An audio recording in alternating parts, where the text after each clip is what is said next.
Once you have selected an appropriate location for your shelf, use a stud finder to locate all studs within the shelf span. Mark their location. Level the MDF strip and secure it to the wall using drywall screws. Make sure the arrows are pointing up.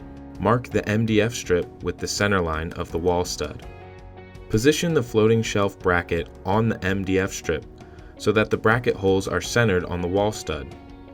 Mark hole locations with a pencil or marker. Use a 5 by 32 inch or smaller drill bit and drill through the MDF into the wall stud. Using the T25 bit, screw in 2 screws per bracket. Both screws must be secured into the wall studs. Use a level to confirm brackets are level with each other. Install the foam blocks on each end bracket with the foam surface facing down and the cardboard surface facing up. Slide the floating shelf over the brackets and up against the wall.